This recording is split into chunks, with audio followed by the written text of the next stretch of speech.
অনেক অনেক কই তুমি একটু তাড়াতাড়ি আসো, আমি মনে বাসুম না।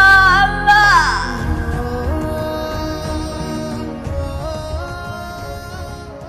গরিব ঘরের রাজপুত্র ৪ নম্বর নাটকের এপিসোডে কি ঘটতে চলছে? মেঘলা এবং অনিকের বাচ্চা কি মারা যাবে? অনিক কি পারবে তার বাচ্চা এবং তার স্ত্রীকে রক্ষা করতে? তাছাড়াও জানাতে চলেছে গরিব ঘরের রাজপুত্র ৪ সম্পর্কে এই নাটকের পরিচালক কি বলেছে, আসবে কি আসবে না, এর পরবর্তী এপিসোডে সবকিছু বিস্তারিত জানাবো আজকের ভিডিওতে। তাই আপনি যদি সবার আগে গরিব ঘরের রাজপুত্র ৪ নম্বর দেখতে চান তাহলে অবশ্যই ভিডিওটি না টেনে সম্পূর্ণ দেখতে থাকুন, কারণ আমরা আজকের এই ভিডিওতেই জানাতে চলেছি যে আপলোড ডেটটা আসলে কবে। গরিব ঘরের রাজপুত্র নাটকটি পরিচালকের কাছে থেকে আমরা জানতে পারি এই নাটকটি ৩টি পর্বের মাধ্যমে শেষ করে দেওয়ার কথা ছিল, কিন্তু আপনাদের ভালোবাসা এই গল্পের লেখক একটি নতুন মোড় ঘুরিয়ে দিয়েছে। অর্থাৎ আমরা যদি নাটকটিতে এত ভালোবাসা না দিতাম, এই নাটকটি শেষ করে দেওয়া হতো ৩টা এপিসোডের মাধ্যমে। তো নাটকের পরিচালক জামনুর রাজু জানাই গরিব ঘরের রাজপুত্র ৪ নম্বর শুটিং আজকে থেকে শুরু করা হয়েছে। নাটকটির ডেট জানানোর আগে চলুন দেখে আসা যাক যে এর পরবর্তী ৪ নম্বর এপিসোডে কি ঘটতে চলছে। নাটকটির লেখক জানায় যে নাটকটি একটি নতুন মন নিতে যাচ্ছে। অনেকের চাচা চাচি মিলে অনেক এবং মেঘলার বাচ্চা নষ্ট করতে যাচ্ছে। এইবার অনেক পারবে তার স্ত্রী এবং তার বাচ্চাকে রক্ষা করতে। তো আপনার কি মনে হয় যে বাচ্চাটা কি বেঁচে থাকবে? তো অবশ্যই কমেন্ট করে জানান। আসলে অনেক এবং অনেকের স্ত্রীকে